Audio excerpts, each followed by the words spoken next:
From Tobacco Republic in Loomis, California, the Loomis Cigar Cartel presents Beyond the Humidor, a cigar podcast for the rest of us. Hey everybody, welcome back. Scott Robinson with you for another edition of Beyond the Humidor. I didn't come up with anything clever because I've been in an oxy cloud for about 2 weeks. So I got Greg and Larry with me this week once again. How you guys doing? Fabulous. Good. Tell them about why you're on an oxy cloud. Yeah, we're going to jump right into it real quick. About 2 weeks ago, I had surgery. Pretty much, let's just not be delicate about it. I had a surgery on my ass. They had to take a little something out. So, I was like basically outpatient surgery for a day. And I'll say this much about hospital technology, which is this part's just hilarious. The fact that, you get in there for pre-op and, you usually get like a nice little warm blanket because it's freaking cold in there. So, and I think I sent you guys the picture. Yep. Yeah, basically they take this thing that looks like a sheet, put a hose through it to pump warm air through it, but the outside of it looks like a Jiffy Pop popcorn outside. So it's like I'm looking at this thing like any minute, I'm going to start like spurting popcorn. Looks like somebody overcooked the Stay Puft Marshmallow Man. Good man. Yeah, that's about right. Just saying. So, yeah, I'm laying up there giving updates. Then I'm just about to go in. I send them an update. I don't know if I was on happy juice at that point. You were. Yeah. Oh, okay. I guess I must have been. So I'm just sending them updates as, I'm high as fuck. And there it is, 1 minute and 52 seconds into the show. Oh, jeez. But it's good to have friends like these. So after the whole procedure, it's like, yeah, okay, I'm fine. And I'm laying up convalescing at home. I get all these cute little memes. That's what we do. Yeah. So, that was a load of fun. A lot of prison memes flying around at that point. Wow. Hey, be careful, man. I know. Oh, boy, I saw the rum shift. There was about to be a tragic accident on camera. Oh, ooh. Yeah. That wouldn't have been no good. Mm-hmm. So let's just get into it, right? I was just about to say, let's get into it. So we have the pleasure this week of the premium sales manager for the Western region of Crown Heads and Ace Prime. They bring us brands such as the Flat Lux, the Sergeant, the MXS, the Luciano, and my favorite by far is the Pichardo. I want to introduce Ed Traviño to the program. How you doing there, Ed? Hello. Thank you, guys. Happy to be here, man. Yeah, we appreciate you being here. It was quite fortuitous running into you this week. And I actually came in. I think that was like the first time I came in since my surgery. Yep. And just happened to run into you, and we started talking, and you had some time, and he's like, Craig, who was working behind the counter, his brother was like, you need to have him on the show. I'm like, well, hell yeah. What are you doing this weekend? Yeah, and then the second meeting later in the alley was kind of weird, but it was actually pretty cool. Scott, we told you not to have those anymore. But yes, I am. Weird, awkward silence. Yeah, but yes, Ed's like, I got to save this. It's going down. I'm happy to be here. Crown Heads, Ace Prime Cigars. Super excited to be here. Thanks so much, guys, for having me. We're smoking some of our stuff. We'll talk about that later on, but. Man, I'm stoked to be here. It's a little early, but I'm stoked to be here. So it's a little early. I don't know. When does this air? Like overseas or whatever? Next Saturday, across the pond. What time does this come out? Well, it's 8 hours. So. Oh, shut up. Well, technically, the Queen is busy that afternoon. Nobody gives a shit. By the way, Greg, how was the Diamond Jubilee? I don't know. I don't watch it. It comes on after I'm in bed. You recorded it. No, don't lie to me. I can watch it on YouTube in a couple weeks. No big deal. The nice thing about having Greg's father in the audience, in the studio audience, is we can ask pertinent family questions. So, Chris, just nod if I'm correct. Greg has a set of footy pajamas that looks like one of the guards at Buckingham Palace, huh? We're getting a yes on that. Yeah. Yeah. And that's not when he was 7. That's right now, huh? I got the bearskin hat, too. That's a good look. Wow. I'm thinking that one of these next episodes of Beyond the Humidor, we're going to do like a live telethon kind of thing. Let's send Greggy across the pond to visit. Jerry Lewis on there. There you Help go. Save our friend Greg. Greg won't come back. Ooh, yeah, there's some chicken incentive. dinner. There's some incentive. Woo. Cheers? Is that what I'm supposed to say? Yeah. I don't know. Don't I'm still threaten, new to this, don't man. threaten us with a good time, damn it. So, Larry, I noticed we got the bamboo rum bottle back out again. Yeah, I mean, what the hell? It's Saturday morning. Let's have some rum and cigars. Well, I kind of figured Motrin and Bumbu probably works better than Oxy and Bumbu. So. Hey, they're good if you float them. But no, I came across. We talked the other day. I came across the Bumbu here a couple months ago, and I like it. It's a nice. It's a spiced rum technically, but it's not just crazy. It's just got a little bit of kick to it, and I was gonna say, my wife's awesome. So while I was like getting surgery on my ass done. Like when you're a little kid and you have surgery or something, your mommy buys you like a little fire truck or something really cool while you're kind of hemmed up in the hospital. She goes to the local liquor exchange and gets me a bottle of plantation rum, which I will bring in for the next show. Dutch introduced me to that, and it's fantastic. Yeah, now plantation's a good rum. Yes. That's hard to find around here, but it's a good rum. She found it. That's a nice hospital gift right there, man. It truly was. Really cool. Yeah. It's like the love That's language. That's borderline. I love you, and you're gonna, overdose on oxy and rum. If you get too lippy, I might actually pour an extra bit when you're sleeping and see how it mixes. Might be one of those too. But I'm sure she's not that way. And I don't know She why. sounds sweet. I don't know why this is a thing for me, but we're gonna clarify something right now. By all means, clarify away. Scott had a ass cheekectomy or something. Please, the whole I have my ass operated on sounds a little creepy, man. See, this is why I keep you around. Just enough junk in the trunk to need a little removed. I guess. It sounds a little American me. I'm just saying. Ooh, no. Okay, thank you. I appreciate it. You got some more cigars coming in your future. There we go. I think the yearly box I give for someone who does something really, really nice. Greg got it 1 year because my dog You're shit like all over 4 the years house. behind. Yeah. Ooh, yeah. I think you're getting that box this year. Greg, Make sure up your game. Make sure it's a Crown Heads product. There we go. Absolutely. There we go. Ooh, I know just what to get him. There's some options. Box press too. Clown. I do hear you're a big box press fan, Larry. So I heard that earlier, so I figured let's start off with a Jericho Hill. It's box press. You're a funny guy. No, actually, hey, I like this. Hey, real stunning. quick, I handed out some bags of coffee this morning. Shout out to our buddy Zach at Yard Dog Coffee. Cheers. The Mexican blend came in. Finally was able to get those beans. So if you're a coffee connoisseur, aficionado, whatever the correct term is, check out Yard Dog Coffee online. You can order right there. Awesome products, good people. So check that out and let us know what you think. Locally made. Yep. No doubt. Yeah, I was excited to see that because, dealing with small companies, family-run stuff, small local stuff, that's the way to go. And it's super cool. So I'm excited to try it. So thank you guys for showing me that. And I'm sure there'll be some online orders in the future for me. Yeah, we've converted another one. There we go. Well, let's get into it. Okay, we usually ask this question of our guest. It's, what's the cigar you started out with? Tell me about your first cigar experience, and what's the cigar that popped your cherry, if you will. Just shut up. Just let the man flow with it. It's fine. It's okay. Relax. Well, I will tell you, I've been in the cigar industry now 29 years. So trying to remember that far back, I don't know, how many of you guys out there are able to remember stuff from 29 years ago. But it's a little tougher than that for sure. But my first cigar, premium cigar, I do remember because it was a great experience for me. It was actually a CAO Cameroon.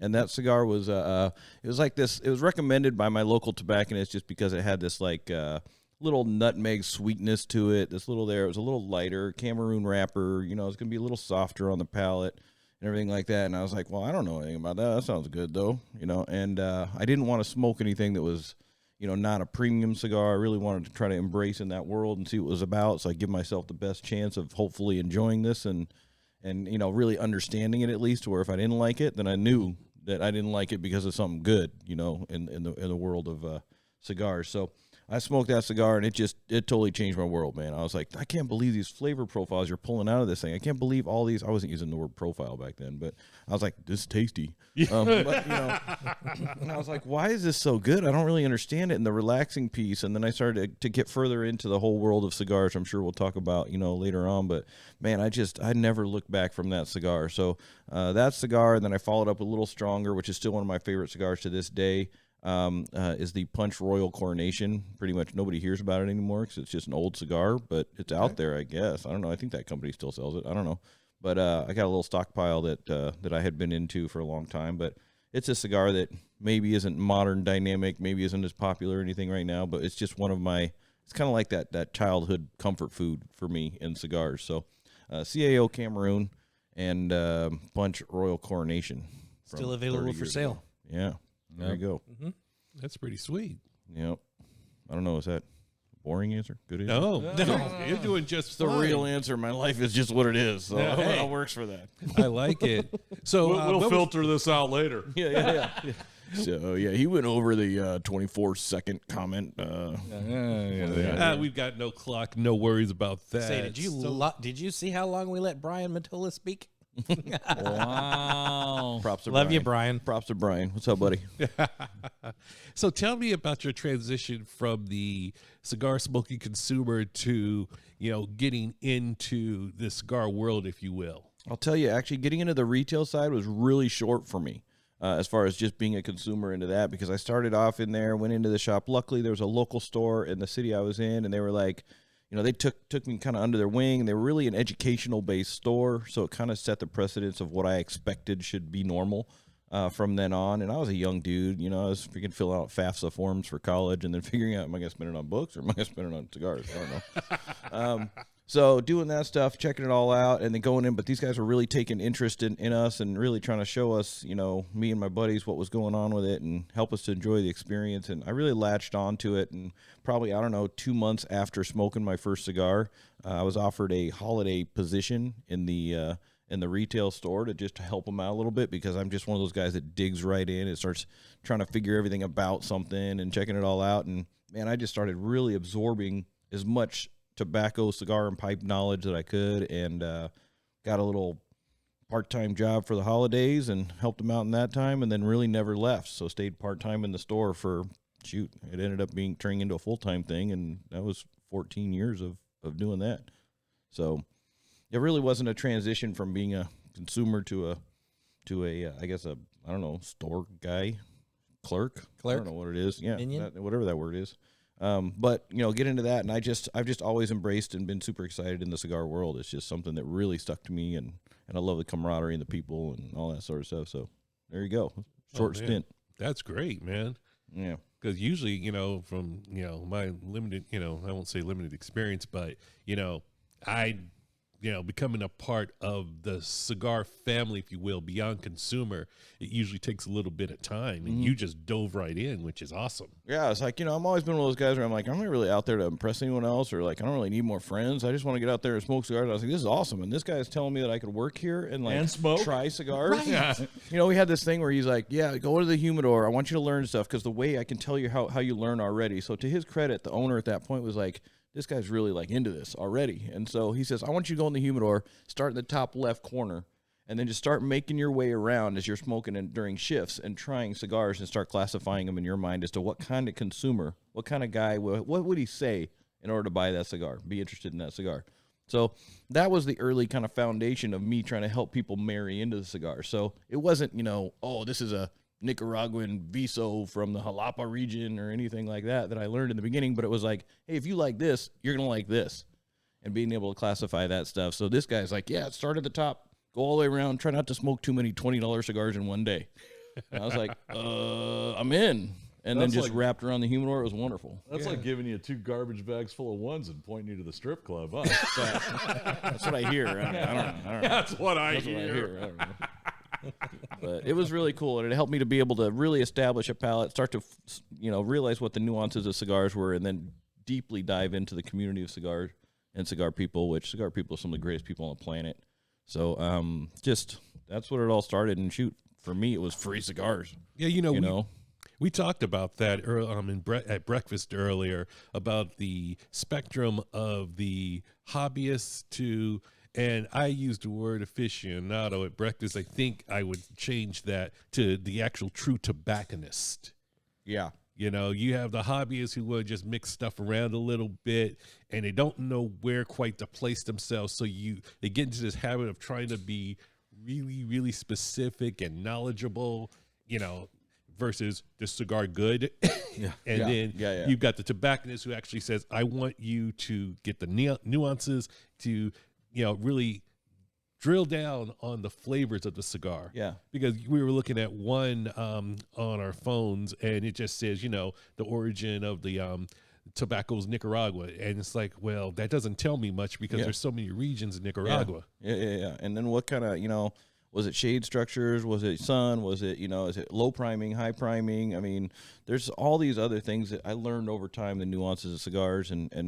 But, you know, having that just Nicaragua in there, I'm like, that doesn't really help me. I mean, it's kind of like buying wine or bourbon or rum or whatever off of the label. Even though this is a cool bottle here, by the way. I don't know what's going on there. But yeah, I mean, it's just a different thing. You can't really pick it off of that. You need some more information, and really it's more important to match the person with the right cigar. The cigar will help select. It's kind of like that Harry Potter wand thing or something where it tries to, there we go. I don't know. That's what I heard. That's what I heard. I don't know. Well, it's funny. And I don't even remember at one point in this, you know, in the cigar journey that dawned on me that, you know, when I first started smoking cigars, I didn't know that there were different tobaccos in the cigar. You know, you go in, it's like, it's a cigar, it's tobacco. Sure. You know, no, and I remember it was over at what was Williams' place? You got me on that one. Old Havana. Used to be this place over in Roseville. And they had this great big tall guy, old guy working there, that he wore a tuxedo shirt to work every day. And you go in there, and regardless of what he was smoking, that was his favorite cigar. Here, let me try this. What's your favorite cigar? The one I'm smoking. You know, and no, but it was like, oh, you got to try this. This is my favorite cigar right here. And it'd be a different one every time. Yeah, totally. But he's the one that first, you know, kind of pointed out to me. He goes, well, you know, are you wanting something lighter or darker?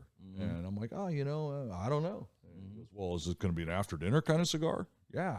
Okay. So he goes, now this one has the leaf on this one, the wrapper leaf is actually, you know, from Honduras, but the filler and binder are from Nicaragua. You're like, oh, wait, you said what? Yeah, it was. I was like, what are you talking about? Yeah, the tobacco's different. Yeah. And he just looks at me like I just spit on him or something. You know, he's like, how stupid are you? You know, well, apparently, incredibly. So explain this to me. And hopefully he took that time to tell you about it. He too, did, which is really cool. And it was, you know, it's one of those things where it's like, ta-da. You know, yeah. Oh, it seems so simple now, but at the time, but back then it was like the most enlightening thing I'd heard. You know, I'm like, wow, that's cool. Okay, I'll take 7 of those, sir. Yeah. And as you were talking earlier too, Scott, about the whole, you know, like hobbyist kind of thing, and then, you know, have aficionados. So you start to be interested in cigars, and this is kind of cool. It's something you do with your buddies or whatever, golf courses or whatever you do. Sure. And then later on, you start to notice the nuances, kind of like, you know, when you're young, you drink maybe to have a different little head change, you get drunk. As you get older, you're like, some of this stuff's good, you know? And so you start to do that stuff with cigars as well. But there's also on our side of the spectrum and everything to help out our consumers. We also need to have a few guys that actually know a little bit about business once in a while too, to be able to create a nice environment and a lounge and a spot to where you guys can establish community with us as we come in as manufacturer representation or whatever. Just really dude smoke cigars. It works for a company, but doing that stuff and have that, we need our business people to also be able to set that stuff in place so that there's actually places to smoke, especially in, you know, states that are a little bit more rigid, kind of like the one you guys are in right now, where they don't really like us smoking places. At least let us, you know, sit together and quarantine, if you will, or whatever, in a cigar shop together. And we've been social distancing for years, so let us do it. But you have to have that. That's a 3-person couch that we will never allow 3 people on. Correct. Middle seat's all puffy in the middle. Yeah. It's like brand new. Yeah, so that's a really cool thing, is to be able to see the progression. That's one of the things I love being on the manufacturer side, working with retailers and working with consumers and guys that are into it, is seeing that transition from, no interest at all to kind of exploring that, to turn into like a hobby, to turn it into kind of a passion and seeing that. And then you see some people decide, I'm going to open a cigar shop. And you look at them like, well, why? Do you realize there's business behind it now? You're not ruining all your fun, but then they have some of that business acumen, and then all of a sudden you're like, dude, this is a great shop all of a sudden. Then you have this community that's built out of it, and it's just really fun to see the progression. Yeah, it truly is. Yeah. And I've been at the, started out with cigar shops that have just opened up here locally some years ago, and seen cigar shops grow, and I've seen some cigar shops go. Yeah.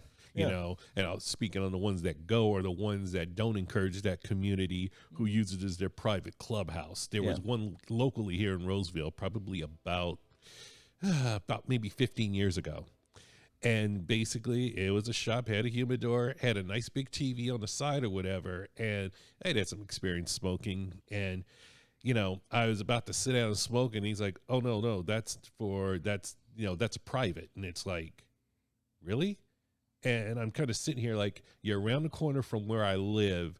I'm basically to the verge of, here, take my money. Yeah. And there's some people who are so short-sighted, they want to use it as their own private clubhouse. Yeah. And they go out of business because, you just totally turned the customer off.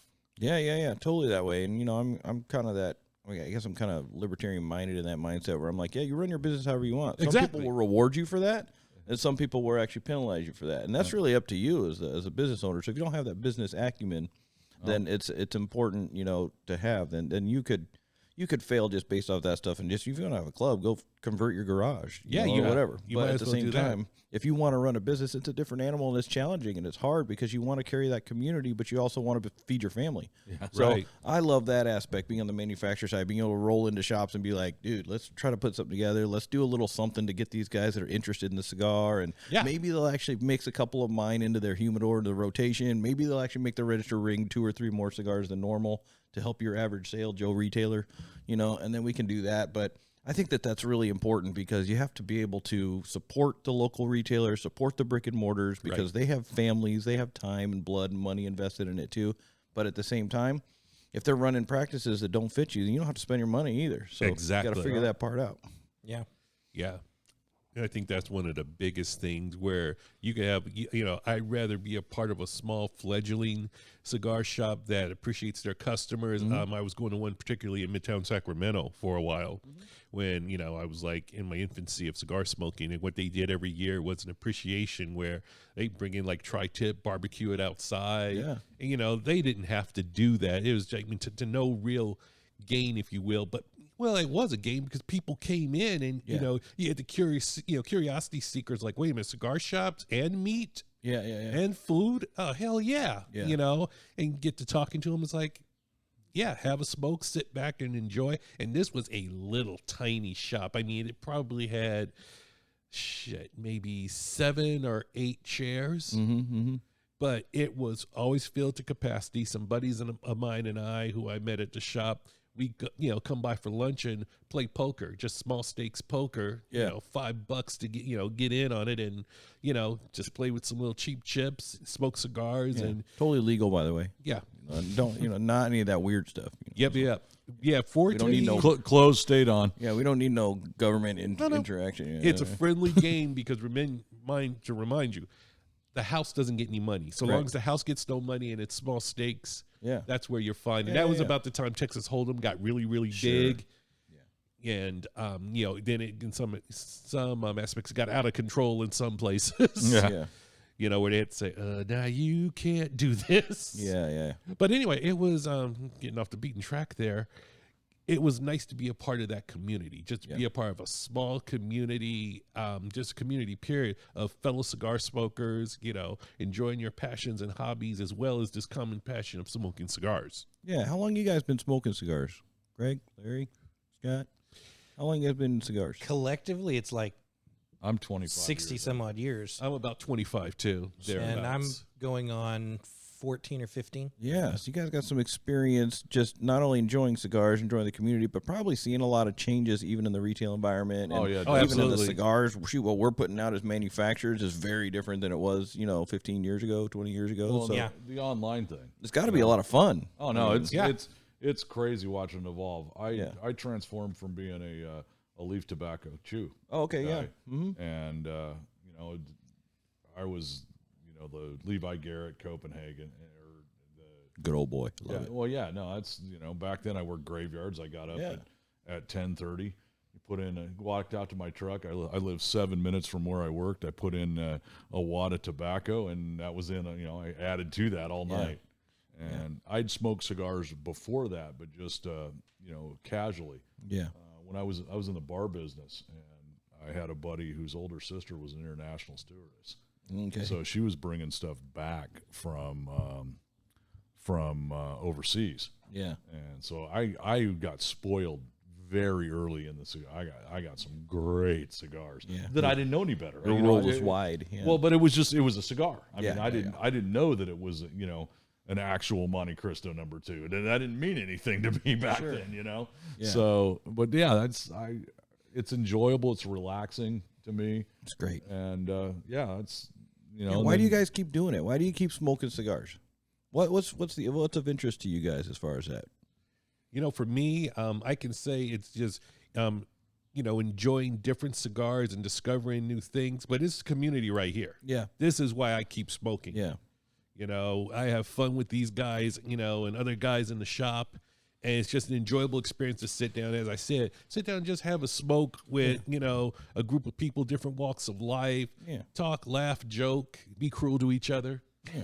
It's even fun when Larry's here. It's cool. Yeah. I like it. And even for me, it was getting in here, because this has been my home shop the entire time I've been smoking. It's always been Tobacco Republic. Oh, cool. And, meeting these guys, meeting, the circle of people that I now call friends is huge. Yeah. And it's because of the cigar. Yeah. You get to sit down, relax, bullshit, all that good stuff. And then on top of that, you meet some of them that are a little crazy, but, a lot crazy. A lot. Well, I don't know about that, but then you get to, getting into finding out the things you have similar and then doing those things like barbecue, shooting sports, all those kind of fun things cars, that we whatever do. It is, you can having come from the bar industry, Cigar Lounge, you can break bars down into all kinds of different categories. You got your neighborhood bar, your sports bar, your pickup bar, your whatever. Yeah. Cigars is completely different than that. And, I've explained it to having one or the other, any one of my three boys in here with me at any given time. Yeah. And the room's full. And you go around and, well, what's so different about this place? I'm like, okay, I want you to pick out the guy. Yeah. What do you mean? I said, and we're sitting here. And I said, well, the guy next in the chair next to you is responsible. He's a director of finance for 11 Kaiser Permanente hospitals. Yeah. This guy does this. This guy does that. That guy at the end of the couch is a medicated schizophrenic. Yeah. There's you never know who you're going to be sitting here to smoking a cigar with and talking to. Yeah. Every walk of life, every classification of person, it's relegated down to this is what we like to do for to relax, to enjoy ourselves.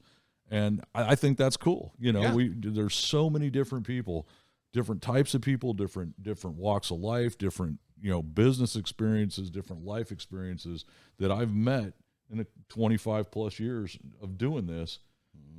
That's just the added bonus. To me, this is my relaxation. I can come in here.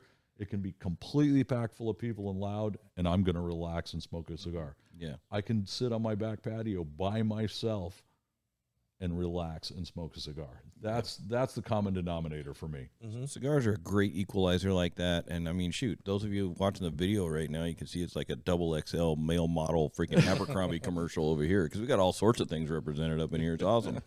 But it's really cool to balance that out. And we have like the coolest people. We're all able to hang out. We're all able to be there. And it doesn't really matter. Being in a Sacramento guy from before, too, I remember sitting in a room early on as I'm getting into cigars. And, you've got guys that are, we'll just say, upper level, actually elected officials, political officials. And then you got guys that are janitors at the Capitol. And then you got a guy that's actually a security guy at the Capitol and all this stuff. You got all these guys that are different walks of life, probably run into each other at work, just like waving or saying hi, or maybe, or maybe not. Just walking right past each other. But you're sitting around in the cigar lounge, and it doesn't matter if, you're in the lower 10% of income ratings or in the highest 10% of income ratings or whatever. Exactly. You're in here. We're all enjoying a cigar together, looking through the smoke, busting balls, having a great time, spending time with each other, and actually caring about each other and bringing dignity to each other. It's a really cool thing to see.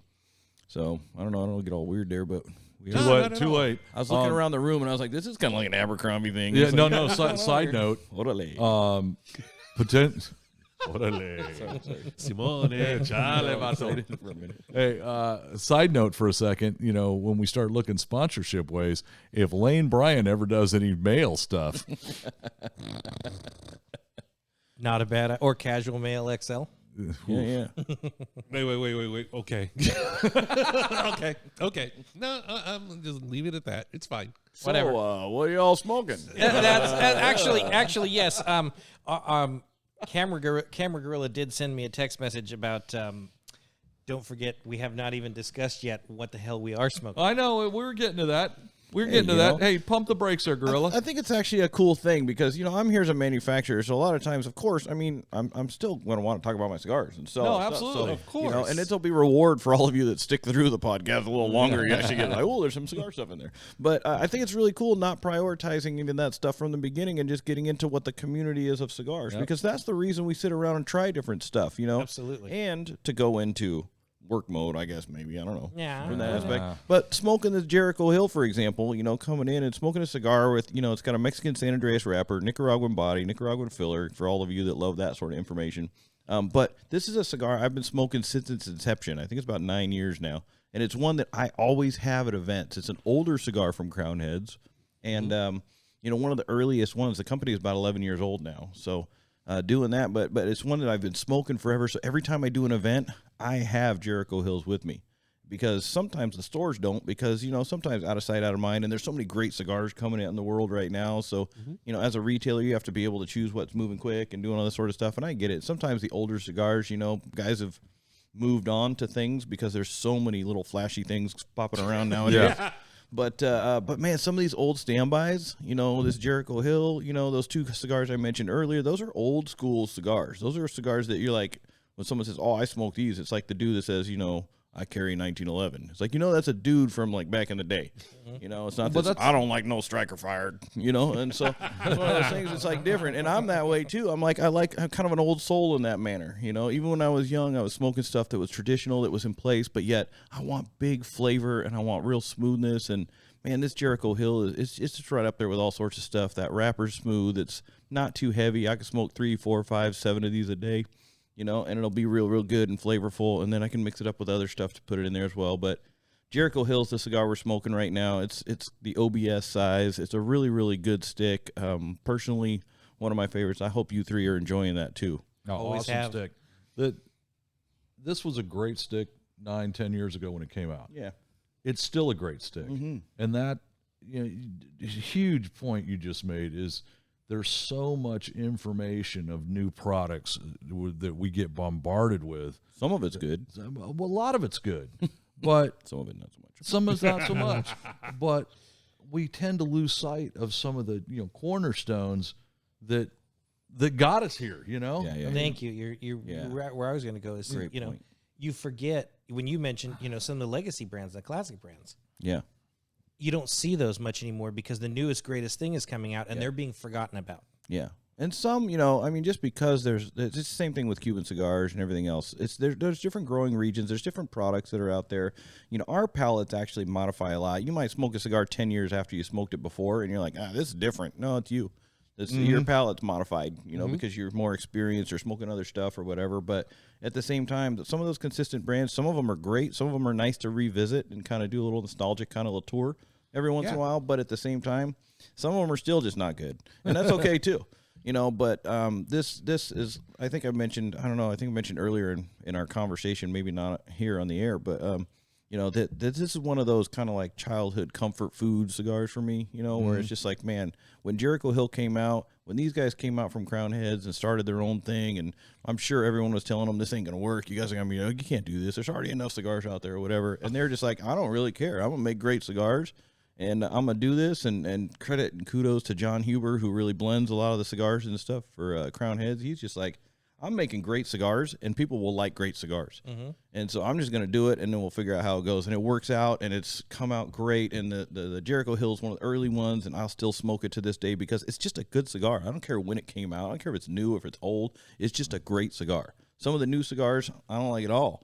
Not from Crown Heads. I got to clarify that. I mean, we make some great stuff. For reals, actually, legit. I don't care. There might be one that's questionable to me, but it doesn't really matter. But all the rest of them, it's just like super good sticks. But there's also other brands out there. We're a company that we smoke everything.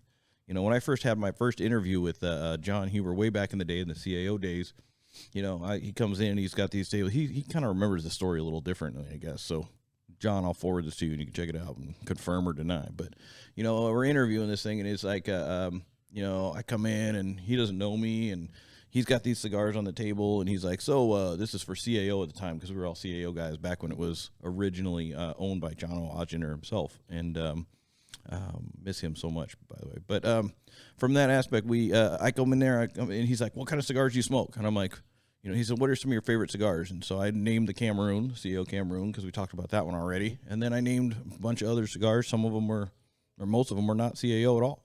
And he looked at me, and he's like, so you realize what you're interviewing for, right? A job with CAO, and you only mentioned one CAO cigar? And I'm like, yeah, you want a guy that like only smokes this stuff, or a guy that actually knows cigars and knows tobacco and really loves and is passionate about the industry and be able to do that and stuff? So, you know, I'll smoke everything. And he's like, hire this guy. And he's like yelling down the hallway, hire this guy. This is the dude I want, because he has that passion about just the tobacco and creation. He's a super creative guy. And he's trying to create new things and do this stuff, and he just loves cigars and tobacco. I love cigars and tobacco. This is a great match from then on, and it's good to be back with the family. So this is one of those things about, you know, the cigar industry, is that leadership in the cigar industry doesn't look for sycophants. Yeah. I'm from corporate America, which is full of them. Yeah. Basically, it's like, oh, yeah, I love this brand and I'll die for this brand. You know, you sit there in the interview and you sit there and say, oh, yeah, well, what do you think about these products? Oh, well, I just love your products and, you know, such and such. And, you know, they're looking for a yes man, but in the cigar industry is like, no, I want your passion for tobacco and tobacco cigar products. I don't want to hear you, you know, and put it bluntly, it's nice to hear that leadership doesn't want you kissing their ass. They actually want to know what you know about, you know, cigars, not just about, you know, their brand. Yeah. Because you're going to be able to speak it on and compare different brands, you know, things that are done well, some that are not so well. I mean, every cigar manufacturer has come out with that one product where basically as you're smoking it, you know, it feels like I'm smoking with Jesus, if you're into that kind of thing. And then there's other ones where you're kind of like, you know, Jesus has left the building. I wasn't going to say that, but it's one of those where you just kind of like, and then there's other ones where you take a couple of puffs and say, not even at gunpoint. You know, you have to be able to say that, you know, because that's all a part of the exploration. So why are you laughing, Greg? Because I'm waving Greg off at even at gunpoint. So early on in this podcast thing, when we were first getting guests on, we had a couple of guys, a couple of people in a row, tell us that, you know, one of the questions they get asked all the time, and both of the guys said that they don't like the question. It's a terrible question to ask, but I don't think it is, and especially not for somebody like you who is so widely versed in the industry. And I'm not trying to insult your brand. I'm not trying to, but what I want to know, and we've asked a bunch of people this, I want more your reaction to the question than the answer to the question, is what is your go-to cigar outside your brand? I understand you're going to smoke a lot of your brand. Totally. I mean, that makes sense. No, I'm not bothered by that question at all, and I really don't think any cigar guy would be bothered by that question. I mean, so I don't know if I'm offending anyone by saying that, but sorry. You know, it's one of them things where, for me, you know, there's always a go-to cigar as far as something that'll pop into your head at least. It is hard when you smoke a lot of cigars to really kind of narrow it down, because there's different reasons for different cigars. There's different points in time, too. Totally. I understand that. Yeah. You know? But a cigar that I will always have and always be around is going to be probably that Punch Royal Coronation. That thing's going to always be somewhere nearby. As a matter of fact, when I came out here and staying with a buddy of mine, and he says, I was like, hey, man, I got a cigar. Let's go out back and have a cigar and hang out, you know, and just kind of catch up. And he's like, first cigar's from me, buddy. And I was like, that's really cool. Good people, you know. That's what we do with cigar people. Yeah. And he's like, let me just give you a cigar. So he goes back. He pulls out a Punch Royal Coronation because this dude knows me. And I was like, dude, that's actually really cool, you know. And, you know, some of the stuff that, you know, Punch has made past then and recently and everything like that, it's not the same as that cigar. Because for me, I just love that cigar. So I'll always have that cigar around. But I'll tell you that there's some modern stuff that's, I mean, some people may even smoke that cigar and say, dude, Ed, why are you so into this cigar? Because it's not dynamic and modern and all this sort of stuff, which is true. But it's just what I like. Yeah. But I'm always going to have, in our current portfolio, I'm always going to have Mil Diaz nearby. I'm always going to have Jericho Hill nearby. Yep. Those are cigars that you'll always see in my humidor regardless. And I've run out of Jericho Hills. We had an issue one time where we couldn't get a few of them in. We were a little behind with this whole, you know, issue going on with supply chain that's might have, you know, you guys might have noticed, you know. So that's going on, but then I go into a store and I'm like, dude, you got some Jericho Hills? Dude, I'm in. And I freaking bought a box of my own cigars because I wanted Jericho Hills around. So for me, it'd probably be a Jericho Hill for sure will always be around. A Mil Diaz will always be around. And then and Jericho Hill I was smoking before I worked for Crown Heads. And then, of course, Punch Royal Carnations. Nice. What about you guys? What are some of the ones that are always in the humidor? Ooh. Always in the humidor. It depends, because I have some stuff that I've been sitting on for years now. But see, it's a hard question, isn't it? It is. It can be, because my go-to can change depending on what's available and what we have. You know, one of the ones that has been my new go-to in the rotation, and it was thanks to Bob and Larry into getting this in, is the VeggieTales? Yes. Yeah. The VeggieTales? Garanimals. Oh, Garanimals. No, it's the Oscar Valadares 2012 Barber Pole. Oh, cool. That has become one of my go-to cigars all the time. And now that we can get it in a Lancero, it's even better. Yeah. That's a great Lancero, and I do not smoke Lanceros. Yeah. That's a great So no box press for Larry, no Lanceros for Larry. I smoke anything, and I'm getting closer. I'm getting better with a box press. Yeah. And I think here's a good question for you. True or false, box press cigars have gotten a lot better in the last 10, 15 years. Yeah, you know, I don't know. I guess better is an interesting term in that aspect as far as, are you talking flavor-wise? No, I'm talking how they're manufactured. Yeah, construction-wise, 15 years ago, man, it was like trying to smoke through a cardboard box. Yeah, they might kind of explode. Those things they sucked. might kind of be hard to draw, you know, stuff like that. It definitely takes a little different process. When you're actually in the factories, you see a lot of that stuff, and how you roll the filler tobacco, whether it's just different types of doing that stuff, we can, you know, get into at some point. But doing that in different ways allows the tobacco to burn differently. Mm-hmm. And then you go and you compress something that's already round in your hands as you're bunching the tobacco and turning it into a square. It can mess some stuff up if you're not real careful, for sure. But man, box press has a different feel. Yeah, you know, it doesn't roll out of the ashtray. That's kind of a plus. I don't know. Well, but I roll my cigar. Yeah, so it's probably kind of weird. But those of us that just kind of like put it in our hand and let it sit there and hang out or whatever, you got, you know, two little spots for your fingers to be right on top and bottom of it. Like, that thing don't go anywhere. It's perfect. It's like you can swing your arms around Italian style and whatever, you know, it's cool. But you know, it's funny too, because you know, you're not a fan of the box press. Like for me, it's the torpedo. I'm not a fan of that shape because you know, I like a good draw and I like a good draw to stick there. And when you're sitting here holding on to it, you compress that already small aperture, and it ends up being a problem. Yeah. There's certain sizes. Like for me, I'm not a big ring gauge guy, so you're really anything. Hardly ever will you see me smoke anything 56 or above. I just don't. You know, because I'm old in the cigar world. So from that aspect, you know, there was no 56s back in the day. Yeah. You know, 50 was a massive cigar back in the day. Yeah, you know? and there were very few of those. Yeah, so when I came up, I'm all about freaking 44 to 48 is really my wheelhouse, and I love that sort of stuff. It's getting harder and harder to find some of that stuff because, you know, Americans are like, it's bigger, it's a better value.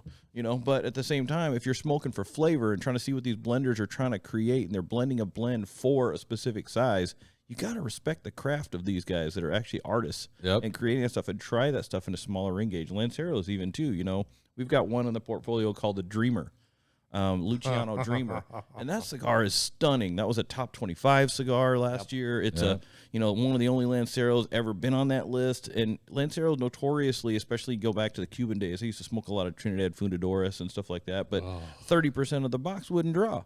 And I was like, dude, this is expensive for only getting, 70% of smoke out of this thing. But at the same time, now the quality and construction is through there now. You get actually different flavor. You have less of the binder tobacco to kind of mute the flavor of the wrapper. Mm-hmm. So you actually, if you get a good wrapper on a small ring gauge cigar, there's nothing better. Because you actually get that wrapper showcased on the palate, and you're like, "Oh, this is good," and nothing's kind of muddying it up. Yes, So I'm a big, if I had my druthers, I'd be smoking all, 44 to 48 ring gauges. I love those old school Churchills, like the old Cuban Churchills, like 7 or 7.25 by 47. Yep. I'm like, I keep pushing, John and our guys. I'm like, dude, this would be great. I want this in a 7 by 47, and it, doesn't happen, but whatever. Certain things that go through, but I love that ring gauge, but that kind of again says my age as far as the cigar world age goes, because that's how it was. No, it's even true for me because I'm the same way. I prefer up to a 50 is about where I limit out. I'm not a fan of larger ring gauges. I tried one the other day that was a gift from Larry, and it was a 60. Yeah, great. For me, it was a great stick because I've smoked that same cigar in a smaller ring gauge. I'm like, wow, this is way too heavy for me. Yeah. But gone up to that 60 ring gauge. Softened it. It toned out, it mellowed out, and it was great smoke. Yeah. So there's a case for the larger ring gauge. I prefer smaller. It depends on the cigar, for sure. Yeah. There's a lot of Lanceros in this humidor. Yeah. Because 33. The owner of this shop is a Lancero guy. Smart. And I fought him for a long time on Lanceros. and this, you're going to laugh because my biggest thing about not wanting to smoke a Lancero is I'm 275 pounds. It's cute and delicate. Yeah, I look I look funny with a Lancero on my pinky out. So what you're saying is you felt really comfortable with the small ring. Yeah. I don't know. I'm just wondering. Well, I'm just saying, it's a little creepy to me. Fair. But I think the Lancero, you just said it. Just like the box press, the craftsmanship has gotten better so much because they're a popular size, and the blenders, the rollers, the manufacturer, you guys have figured out. I smoke 20 times the box press cigars that I smoked 10 years ago. Yeah. Because I've found box press that are good, well-constructed, quality cigars. And that just wasn't the case, by and large, a few years ago. Yeah, it's true. And I don't want to take anything away from big ring gauge guys, because I know there's a lot of dudes out there that smoke big ring gauge. Frankly, as far as you just look at sales numbers and business and everything like that, big ring gauge is kind of smart to make as a manufacturer because dudes buy them, for sure. And even more so, a lot more so than Lanceros and 38s and 40s and stuff. Those don't necessarily traditionally sell as well as far as just volume wise. But at the same time, it's just personal preference. Yeah. I know a lot of guys that are like, I'm not smoking anything under 60. And if you got these big old 80s that are popping out nowadays, I'm in. I want that. And I was like, that's cool. I mean, that's great for you. I don't make them, so you should go buy this other brand because they have them.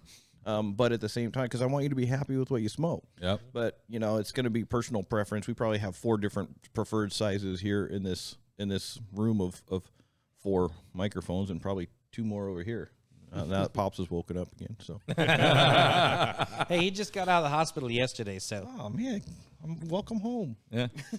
Gunshot wound. All right, story Scott, about that last night too. But where we at? Well, okay. I'm going to say this, but I'm going to preface this with, because if you listen to the last episode and we were talking about Cubans, it's like there's lots of comparable cigars other than Cubans. But one of my go-tos was when my wife and I were traveling like once a year was the Partagas Series D number 4, because I could always run the duty free and pick up a box. And I made it a point to pick up a box. And we affectionately had one of those years that we officially called Operation Cuban Liberation. Yes. Where I came across the border with, probably about $7,500 worth of cigars and about maybe $600 or $700 worth of rum. Nice. As I skipped through customs, my wife nervously is sitting there looking like, are they going to stop us? I was like, they're looking for dope and guns. Yeah. The worst thing that's going to happen to us is they're like, well, you're going to have to pay duty on these, because whenever it's on the duty form, I sit there and sign souvenirs and trinkets. True. Yeah. Candles. You light both of them. Yeah. There you go. But that's one of them. But domestically speaking, one of my favorite cigars is the Illusion 88. Oh, yeah. Great stuff coming out of there. Yeah, that one I just truly love. I mean, I can get into a rut with those over a period of time. Now, speaking of the cigar, this is germane to the conversation, the Jericho Hill. Yeah. When I smoked this, I'm like, holy crap, this takes me back, man. I remember enjoying this. And for somehow or some way, I got away from it only because there's so much stuff to smoke. Yeah. Because I used to be a creature of habit. You get into these ruts. And I'll say here at Tobacco Republic is where I got my cigar education about 10 years ago when the proprietor took me under his wing because it was the first time in the shop and loving the humidor in here. And he gave me an education. He probably gave me 2 cigars for free.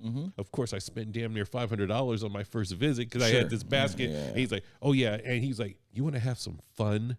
When he says that, he says that your wallet cringes. Oh, yeah. And we got into this Lancero discussion. And he says, do you smoke Lanceros? I was like, no, I piss standing up. Thank you very much. Because all, and through my ignorance, I'm thinking smoking a Lancero put me in a nightgown and in a Virginia Slim cigarette ad. Because, it's like, oh, this is one of those. It's like, what, am I supposed to come out and just say, hey there, lover? Right, yeah. You know? Cool, mild. That was a bit creepy, Scott. Yeah.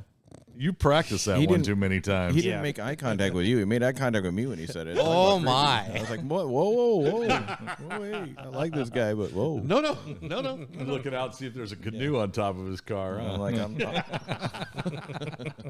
Well, anyway. Moving on. You were saying, sir. He turns me on to this Lancero, and he's like, how much flavor it has in it. And I was like genuinely surprised. And I'm just like, man, this is wild. Because there is there's nothing in the way of the flavor when it comes to the Lancero. So I was like, I'm getting all this flavor out of it. It's like, I didn't know. Yeah. On the flip side, you have a bad wrapper and a Lancero, you're going to be like, oh, mother of pearl, this is terrible. Yeah, this is terrible. Yeah. Definitely. And of course, every now and then Greg likes to share the story of Lanceros. But we've shared this story on the podcast enough. Okay. Well, I appreciate that, Greg. Well, that's good. Wow.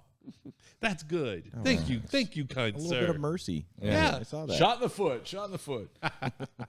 Well, we talked about it when you were here on Thursday night about time. Yeah. And spending the right amount of time. And I was guilty of this when I first started smoking Lanceros too.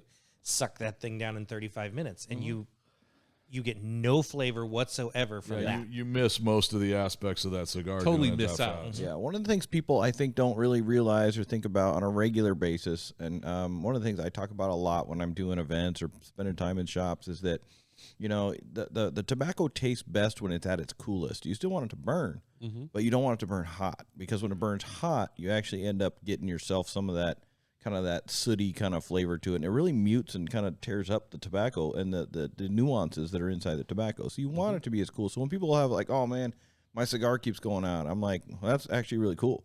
Long, slow draws, just keep that thing going, just enjoy the thing, let it relax with you, let it hang with you. If you smoke too fast, then, you're not really into cigars. You should smoke something else, or whatever. You smoke cigarettes or whatever. I'm not sure. We're in California. We're in California. But, from that aspect, you smoke a cigar too fast, it'll penalize you. Yes. And you'll cheat yourself the flavor that's actually supposed to come out of that cigar. So Very slow true. down, folks. Spend some time. Relax. Now, I have to tell you, one of the cigars in your catalog, the Pichardo, Oh, yeah. got introduced to that probably about, how long ago was it? when That you was first got last here? year. Last year at IPCPR, the Luciano and the I'm sorry, the Dreamer and the Pichardos came out last year for us. Yeah. So when they showed up here at the shop, and Craig, his brother, turned me on to the Pichardo. Yeah. For California, it's a. If I may. Yeah, go ahead. When they came in for us, it was right after it was the PCA show we did with Craig last year, and he had Larry smoking the Sergeant. You were smoking the Pichardo, and I had a Rocky. So that was both your first introductions to the Ace Prime line. Sergeant, that's a good Just stick, a man. great stick. That's a great stick. I think one of the key factors in there, too, and I don't know, were you done there? Oh, close. But I was just going to say, so when, I got introduced to Pichardo, my mind was blown. I was just like, this is bloody incredible.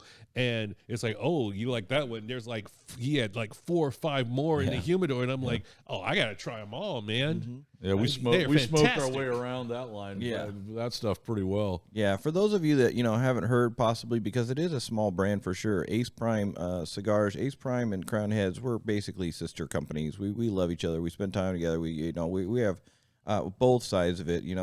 Ace Prime is the brand that comes out of the factory Tabacalera Pichardo, and Pichardo is a 4th generation tobacco farmer out of Cuba.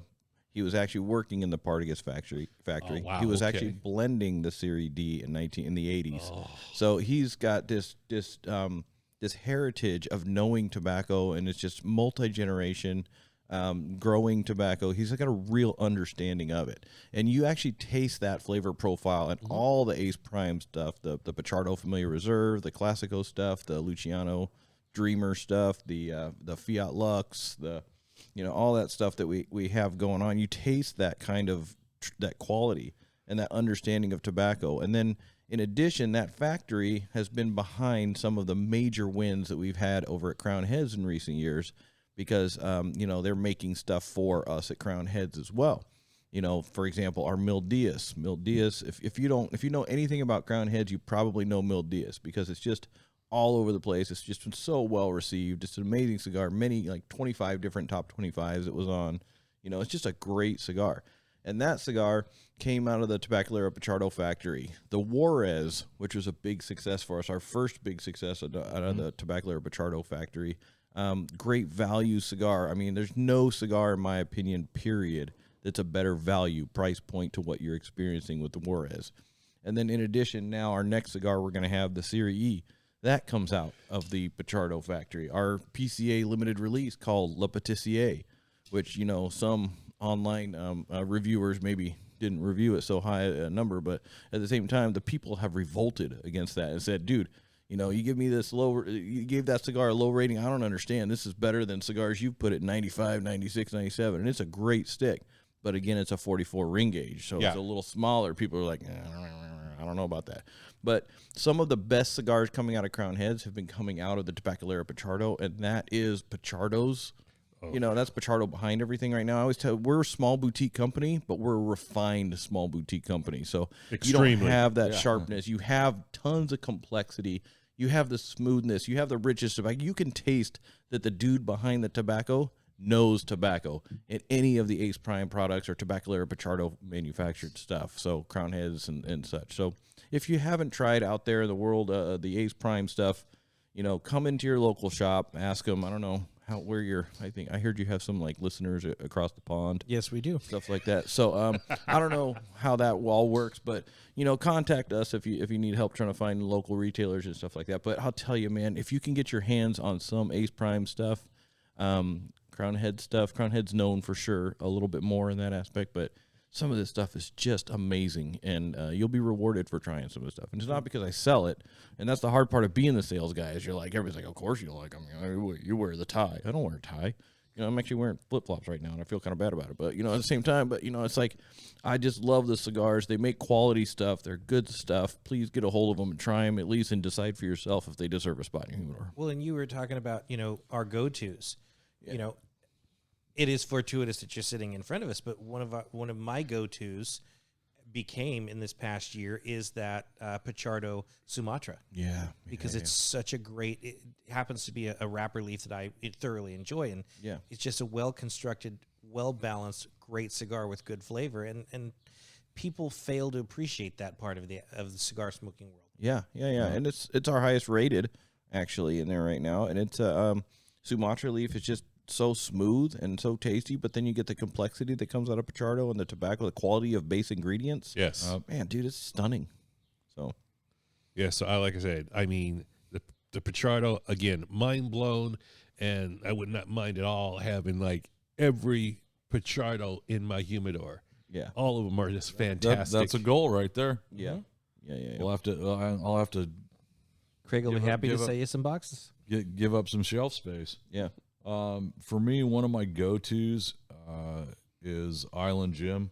Oh, yeah. San Andreas. Mm-hmm. That dude's so cool. Yeah, he is. That dude's like laid back, bro. Yeah. It's like, and then something that I don't know how long it's been out. It hasn't been in here a super long time, but Sinestro. Oh yeah, the Mr. Red. yeah, The Candela. yeah.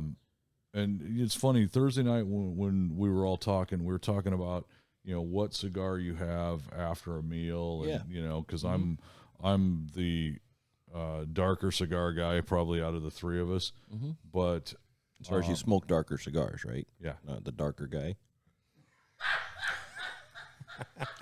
I don't know. That's good. Not everybody watches. They're That's just listening. fantastic. They're trying to figure it out. I'm not sure. Thanks for Clarifying. And I appreciate it. There's a glow coming off your knees right now, so I don't think you're the darker guy. I'm sorry. I totally derailed it. My bad, Larry. I take full responsibility. This guy with a bottle openers for toenails here is talking shit about talking shit about my knees. Yeah, here we go. Sorry. Let's get back to conversation now. Reel it back in. Oh God. I gotta climb stuff sometimes. Yeah. Outstanding, Private Pile. We finally found something that you're good at. I'm sorry. Oh God, that was terrible. That was awesome. Candela. Yeah. I didn't. Candela is starting to get a little more popular. People are reaching. Let's throw a Candela in the mix in our line. Candela and seafood for me. If I have a seafood meal, have a Candela cigar. Oh, what are some of your favorite Candelas? You mentioned that one. Illusion makes a Candela. Illusion makes a Candela. I figured that would be on the list. It's a good cigar. Oscar. Yeah, Oscar. Yeah. Yep. Cool. What the? Fuente is it Fuentes or Fuente has a Candela? Yes. 858 Candela. Yeah. That's a smaller ring gauge. Their Candela, and probably a little smaller than I typically smoke. Sure. Every day, but no, that's a good one too. I like that one a lot. Yeah, I don't meet a lot of Candela guys, but those guys that are Candela guys are pretty devoted to Candela. And I think that Dion's a friend of mine too over at Illusione. He makes a great Candela, and he took it to a different level. It's not the same as a lot of the other Candelas that are out there. There's a totally different, unique flavor profile. Does Candela strike me really well? Not so much. It's not really something I'll pick so often because there's so many great options in my mind for my palate before that. But dude, there's some really cool stuff out there, and it's more evidence, if you will, of the fact that there's so many great tobaccos and so much. It's a great time to be a cigar smoker because of course, it is smoking Ace Prime stuff and Crown Head stuff. I'm a fan of for sure, and I hope people are fans of that too because it helps put my kid in college and stuff. But but at the same time, man, there's so many great cigars, and to our point earlier, we smoke cigars, we smoke all cigars, and it's a great time, arguably one of the best times to be a cigar smoker. Kind of the renaissance of the industry right now. Huh? Oh yeah, a lot of great products from a lot of great manufacturers. So big happy family, just bringing us all together, keeping that community. I love that aspect. And shoot, I'm not mad at a Candela. Shoot, it's great. Now, you had mentioned your favorite ring gauge range between 44 and 48. Yeah. Do you have a particular shape that you prefer? So as a result, I think ring gauge is more important to me. I don't know if I should say this. I'm already filtering myself. But ring gauge is more important to me than length. That's why. That's why. All of you guys are like, oh, I see what you mean. I'm not curves to the left. Yeah. But for me, generally, I've always been a big Lancero guy, of course. But I really like Coronas. Because they're going to fall in my wheelhouse. Usually it's a 46 or so, 6x46 roughly. So I can enjoy that. So probably, and I mentioned earlier my 7x47 old school, Cuban size Churchill. Churchills nowadays are 7x50, 7x52, 7x whatever. They're starting to get kind of massive. But those 747 old school is probably my ideal favorite size. It's just hard to find cigars in that realm. So mostly Coronas because you can find that in almost any brand. In 646, it's pretty good. Years ago, Gurkha put out a 7x47, 7x48. I'm trying to think what that was. That now shifting back a few years. Yeah. Gurkha's Shaggy. was something there was always a pile of those in my humidor. Yeah, there was a cigar I smoked a ton of early on before I even started with CAO, but the CAO Maduro. It's called their La Cervecería Maduro or whatever, but it was a box press. Sorry, Larry, but it was a box press, and it was a 7x47 roughly in there, and I was like, man, this cigar, dude, I would always have that real cocoa-y, chocolatey Maduro. No, that was a good Maduro. Balanced. Absolutely. Yeah, I was like, dude, that thing, man, was just so good, and they had that was one of the ones that kind of got me locked into that size. Yeah, I know. For me, it was I was first introduced to a Perfecto. Yeah, because I like that narrow ring gauge, fat in the middle, narrow ring gauge again, because you can take a one-note cigar. Davidoff, for example, and that's not knocking them. They have a single flavor profile, and they're perfect at it. A good, well-respected flavor profile, too, yeah. Yeah. Yes. But that size change over your smoking period helps to enhance the flavor, mellow it out, and then enhance it again. And I happen to find I enjoy that, but that's a size that a lot of manufacturers are not getting into. Yeah, it's Probably hard to roll. It's hard. Yeah, it's hard to roll, and, it is fun to say, like, that girl's shaped like a pear. But is that creepy? I don't know. But that cigar actually having that size, or actually a little older and a little bit bigger cigar, the whole like diadema size and stuff like that. Where you got these, kind of longer cigars, 7.5s or whatever, but you have that perfecto kind of shape, change in there and everything like that. Those are really cool too. Very hard to roll though, so you usually have the best rollers in the factory doing those cigars and Lanceros because they're just hard to roll. So you usually get a really good quality product out of those sizes as well. But at the same time, harder to find for sure because, we're a Robusto Toro nation, as a whole, maybe even a Gordo. But yeah, I was about to say, Robusto is my go-to. Yeah. Like a 52 or 54 Robusto or like about a 52. Between 50, 52 is nice. Yeah, the Toro and the Robusto are probably my two favorite ones. Yeah. I used to smoke a lot of Churchills, but it was just for an element of time as I started smoking more often, and I usually take a break from work and I'll enjoy a Toro or Robusto. Yeah. It's like I don't have time for a Churchill. Or even when you get the lunch break size out, the 4 by something. Those are petite Coronas for me. Yeah. So you're still doing 46, but usually you're looking at maybe 4.5, maybe 5. Yeah. But that's a cool little cigar. So thanks, Greg, because that's definitely the lunch break is definitely my definite go-to. Just for an element of time, I can sit back and enjoy the cigar in its entirety because I'm not one of those cats who smokes half of it and just lets it sit for a while and then come back to it because I figure by that time it starts smoking stale. And I was looking at a couple of cigar club boards that I'm a member of, and the question came up as to, okay, well, I want to smoke half of this tonight, and then I want to, what's the best way if I want to smoke half now and half later? And some of the answers on the board kind of stunned me, and this is just my opinion. It's like, what's the point? Because by that time, it's stale. It's like, oh, put it in a plastic bag and let it sit. Or it's like, no. One cigar for one session. Yeah. Trying to break it down into multiple sessions, to me, it cheats you out of the tobacco flavor because the second smoke, it's like twice burning. It's like, makes about as much sense as chicken fried chicken. Yeah, cigars are definitely designed to be smoked in one sitting. So from that aspect, you should smoke that cigar from front to back, and especially, I live in Arizona is where I call home now.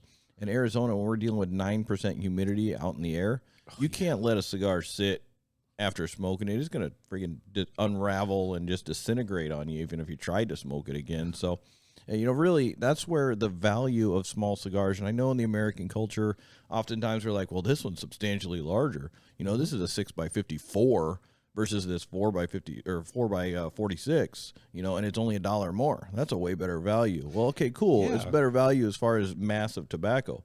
However, what's the flavor you're experiencing? And then are you going to smoke only half of that cigar because that's the time frame you have?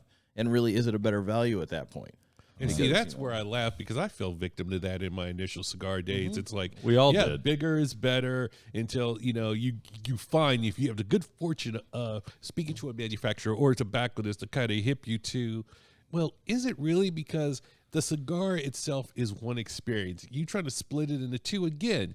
you get a staleness and you cheat yourself out of the flavor. Yeah, and our master blenders, when they're putting a lot of creation, they're putting a lot of effort into the creation of the cigar. And when they're doing that, oftentimes they're blending a cigar for the size of which those tobaccos are best flavored.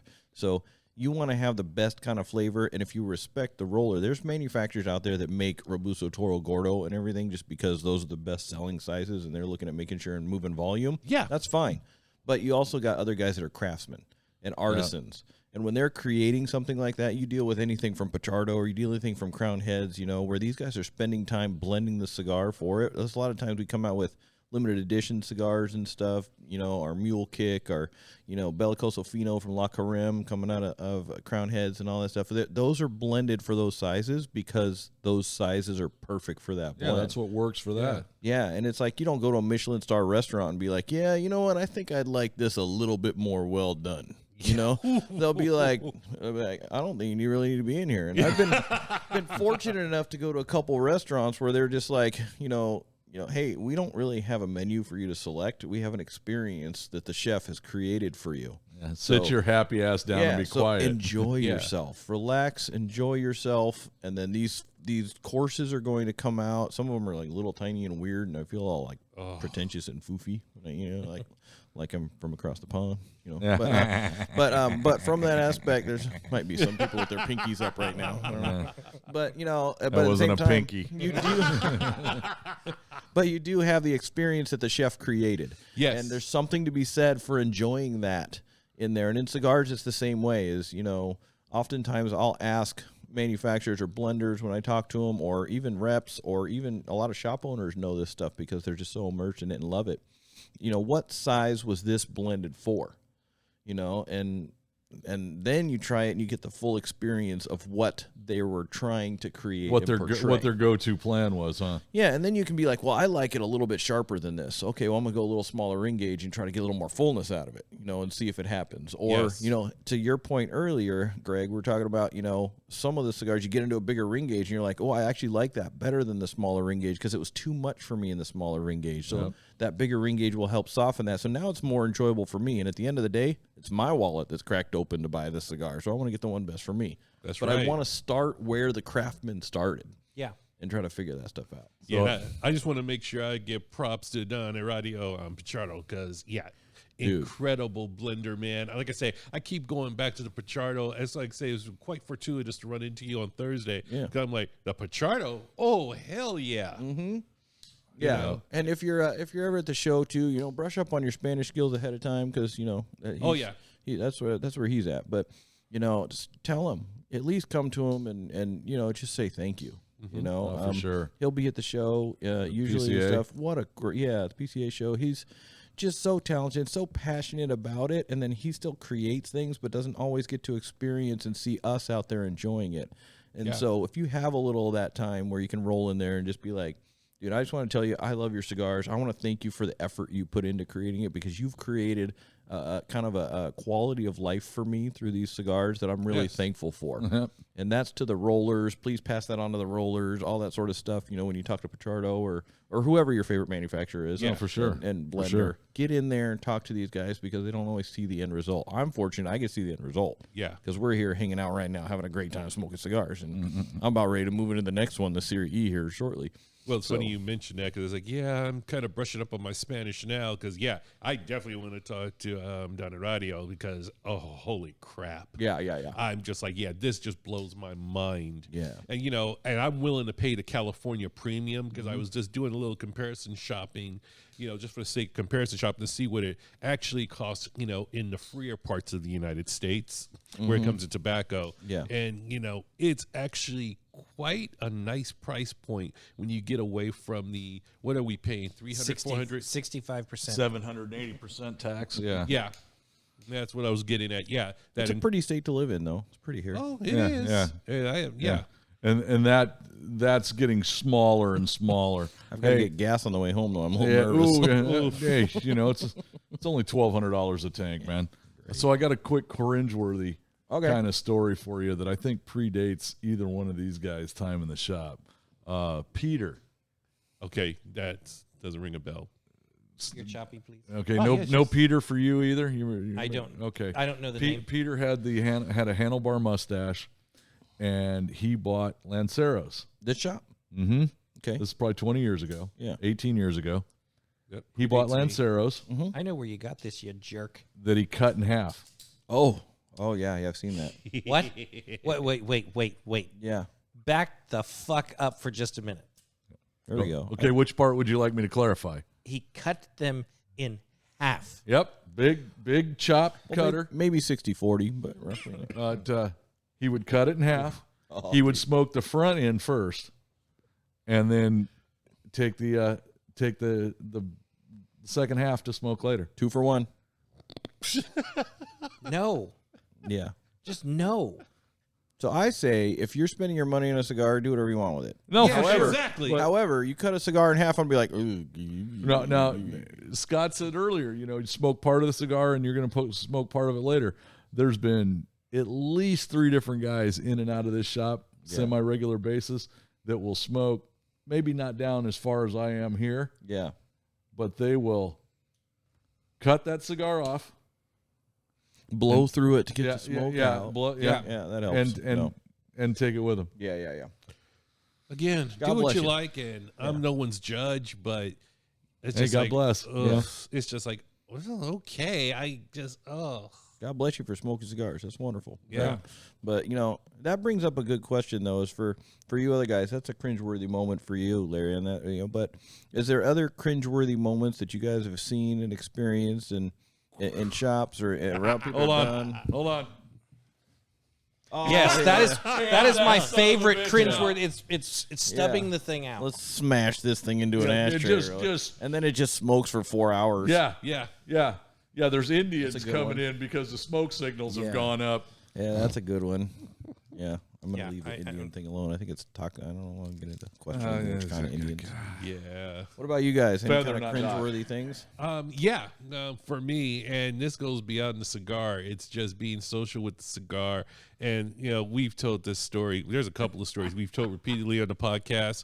When I first came into the shop, you get that one guy who wants to impress everybody with what they do for a living. Oh, yeah. And this cat was talking about landing a B2? A B1 A Lancer. B1 Lancer onto an aircraft carrier. Wow.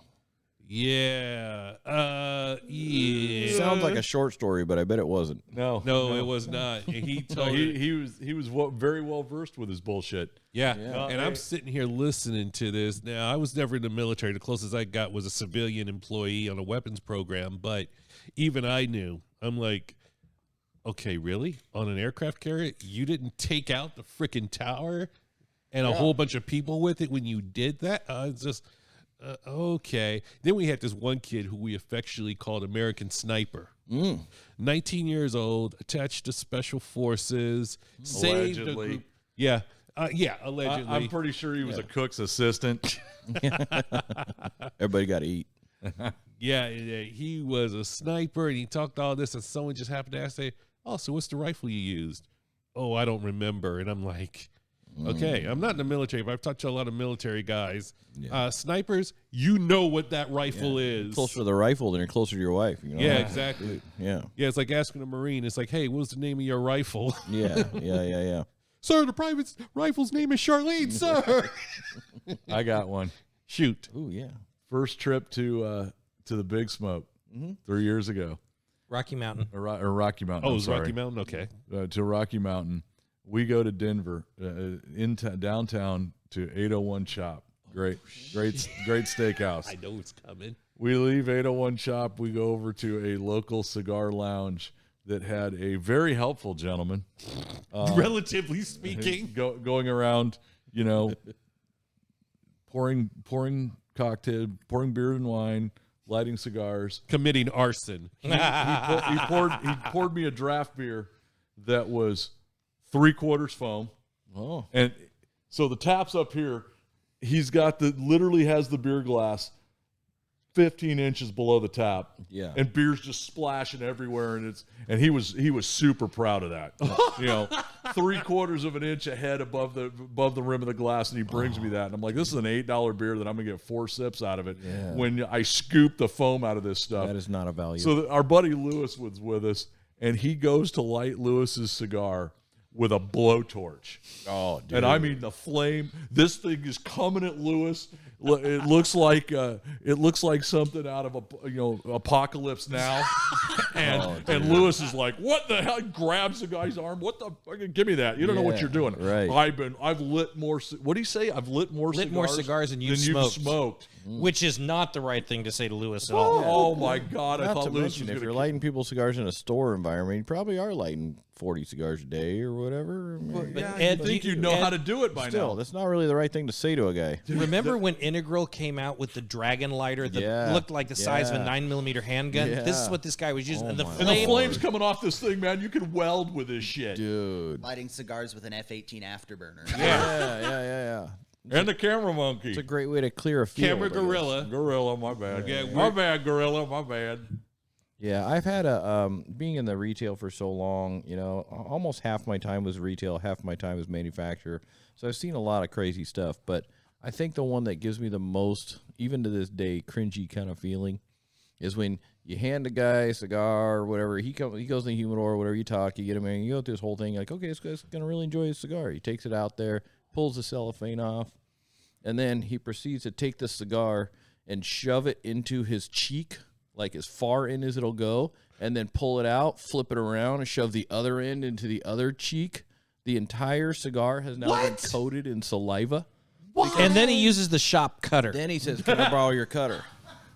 And then you look at him, you're like, A, no. I can sell you one. And B, we have humidors now. I don't know. Maybe you've been smoking cigars since like 1842 or something when they didn't really have humidors in place, and you needed to make sure and keep the cigar nice and moist before you cut it so it didn't crack or whatever. But You and I talked about You this. do not need to deep throat cigars before you smoke them. Just Unless that's your bag, okay. yeah, I'm not here to again. Yeah. After you pay, it's don't cool, care. but you have to also buy a cutter because you're not using mine. Yeah. Oh, man. But it's gross to see too because it's yeah. like, where'd it go? Oh gosh, it's back. See, I haven't seen that one. I've seen the. I have not seen that. I've seen the 7-year-old with the ice cream. Oh, Guys yeah, will just licking guys the will whole lick thing. all the Yeah. way around 2/3 of the stick, and it's just like yeah. your mouth. You're looking at them like, Oh yeah. Oh no! Then there's the other one when they're walking through the humidor trying to figure out what to smoke. Oh, God And damn the it, I ones hate that don't have cellophane on them. my they do God this damn it, number. I hate this. Yeah, yeah. Quit picking up the cigar, I you did used to greasy say- fingered bastard. Yeah, I did used to say in retail all the time, people would be like sniffing cellophane all the time. I was like, how's that smell? I was like, it smells really good. I was like, you like plastic? I mean, I don't know. I mean, they're two-way for humidity, but yeah, they smell like plastic if you do that. I mean, but don't open my cigars, otherwise you're buying it because Yeah, you sniff it, you bought it. And the retailer, the proprietor here taught us how to smell a cigar. And I'm hesitant to say this on the air because let me preface this. If you're going to do the method I'm about to describe, buy the freaking cigar before you do this. Correct. Period. Mm-hmm. And what he taught us to do, and obviously this one's lit, so I'm not going to do it, is you plug one nostril, you should. Right. smoke the foot, plug the other nostril, smoke the foot, because you get more of the bouquet, if you will, of what you're going to get. Yeah. And that brings up another question for you guys too, because you guys always interview other people, so I like to flip the tie a little bit. Oh, no doubt. But because your listeners are more interested in you than anything. These guys don't ever tell us what they think. I don't know about that. So- They might tell us we're friggin' assholes, but But that brings up the next question of retrohaling. Are you guys that have been into retrohale? You done this thing? I mean, I know it's like a cigar nerd thing to talk about for sure, but there is some pros and cons to it. You guys retrohale? One of our buddies, Bob Bilesma, a friend of the show, he taught us how to retrohale. He was on a show. He's been on quite a few shows in the beginning, and he retrohales. So I do it a couple of times, ever so often, but sometimes I kind of chicken out because it's like, I'm not ready for it. And there's other times it's like smoking it is like, okay, let me do the retrohale. Okay, because I'm thinking in the back of my mind, if I fuck this up, I'm going to be, Yeah. and typically I always fuck it up, so I don't do it. Yeah. I don't do it at all. You guys Yeah, don't do it at most all? of the time I don't, but then it's like I don't do it often. I think the last time I retrohaled was probably a few months ago. Yeah. But it's something that's like I don't mind doing it, but it's just kind of scary because Yeah. it's I don't want to fuck it up. Yeah, I'm sure everyone out there knows that retrohale concept is basically just, your mouth and nose and throat and everything are connected. So you're not just bringing in the smoke in your mouth and releasing it, you're bringing the smoke into your mouth, and then you're actually channeling it up through your nostrils and letting it come back out of your nostrils. It's kind of hard to do because your body's like, no, I don't want to do that. Exactly, because that's my body. As soon as I smoke it, it's like, my brain knows what I'm thinking on one side. Say, okay, do the retrohale, and the other side of the brain's like, fuck you will. Yeah, do not. Every time I try it, it look like I'm epileptic. I'm like, but I will tell you that to figure out cigars' real strength, and again, strength, there's two categories in cigars. There's strength in flavor, and then there's strength in, we'll call it kind of like the equivalent of proof. So how much nicotine strength or whatever kind of strength is in the cigar, there's two different strengths. Yes. But to talk about flavor and complexity and depth of flavor, you can taste that just by smoking the cigar. Absolutely. But overall, to kind of have an idea of overall kind of proof strength of a cigar to see if it's a really bold, strong cigar or anything like that, you'll pick that up a lot if you retrohale even once. And you'll also pick up the quality of the tobacco in there, because if it's a little lower fermentation to make a little fuller, stronger flavor, which is popular nowadays, especially in the boutique world, then they're going to be it's going to be harder to retrohale. Yes. You're going to be like, whoa, that's got a lot in there, kind of thing. But you do stuff like you go into the Pachardo stuff, the Ace Prime stuff, Crown Head stuff. You actually retrohale that stuff. You're like, whoa, it's still smooth. I don't feel like my eyes are watering. I don't go what's on. And it's a great indicator for overall strength and smoothness of tobacco. It's hard to do. Don't try to take that long, slow draw I mentioned earlier. If you're trying to retrohale, little tiny draw and then kind of redirect it and try it and let it come out of your nose, and then you're like, oh, that actually didn't burn. It doesn't make my eyes. Well, this is great tobacco. So it's a good indicator for that, but it is a learned trait. That's for certain. Yeah, no, I don't know if it's for everybody. But, yeah. Nope. No. Yeah, I'm not endorsing or saying you shouldn't retrohale. I'm just saying, some people do it, and it's a big discussion, of course, in the world of cigars and everything, and guys that are especially, talking about how much they know about cigars and everything like that. It happens in the world, but the retrohale conversation comes into play a lot. Yes. But to clarify on that, there is some credit and some reason to do so, but it's not like you should be retrohaling the whole cigar and doing that stuff. You'll get lit up real quick if you start trying to do that. Oh yeah. Now, Ed, can we touch on for a minute the conversation you and I and Larry were having after Butt Cheek Man over here left Thursday? Butt cheekery, yes, I like that. Cheeky. That's what you start calling you now, man. Cheeky. I think I just burnt something over here with my cigar. That's all right. Oh, well. It's fine. It'll go out. They might not have me back. So, yeah, no, that's not going to happen. You're welcome anytime. We were talking about flavor, how the tongue processes the flavors of the cigar. And I'd love it if you would go back into that. Yeah. So, there's a lot of manufacturers. And again, we'll kind of use the chef thing because we all love food. But we four certainly do.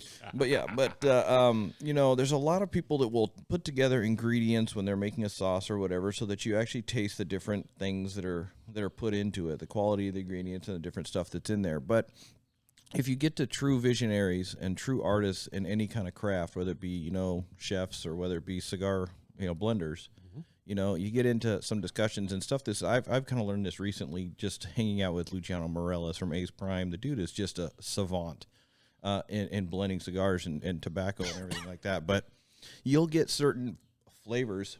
Now you passed it on to me. Hey, I tried it. It failed. Okay.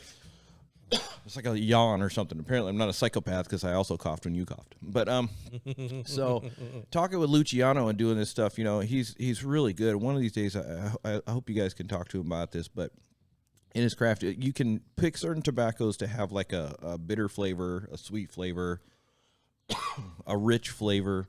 You can carry out citrus notes, leather notes that people love to talk about all the time, things like that. You can pull those things out of tobacco for sure, pepper, all those sorts of things. But when a true craftsman blends a cigar, they're actually putting in components in there to make your palate react a certain way. So our bodies, with the taste buds in our mouth, our brain has already figured out that when we get this sort of chemical makeup, it turns into sweet.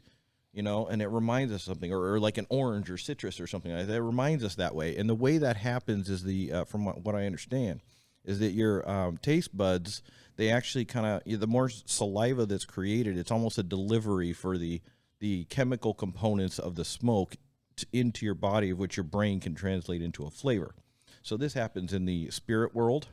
This happens in the culinary world, coffee world, wine, cigars, that sort of stuff. But certain tobaccos will actually help you salivate more, which will actually transfer the direct flavor straight to your taste buds faster. So you get a more prominent, your brain will translate into a more prominent flavor of whatever that tobacco is doing, whether it's citrus or whatever, sweet, bitter. But there's also certain tobaccos that will actually kind of cause the saliva to coat the taste bud. And what that does is it almost insulates it from the flavor coming in. So your body does that and tastes things two different ways. If you actually have a tobacco that coats your palate for the bitter taste, it'll reduce the taste of bitterness on your palate, which will in turn cause your body and your brain to really showcase other flavors like citrus notes or sweet notes. So they can actually blend tobacco. True craftsmen like Luciano can blend tobacco to mute certain flavors so that your body becomes much more susceptible and much more attentive to the sweet flavor or to the cocoa flavor or to whatever's coming in there that they think is going to be more prominent and more palatable for you.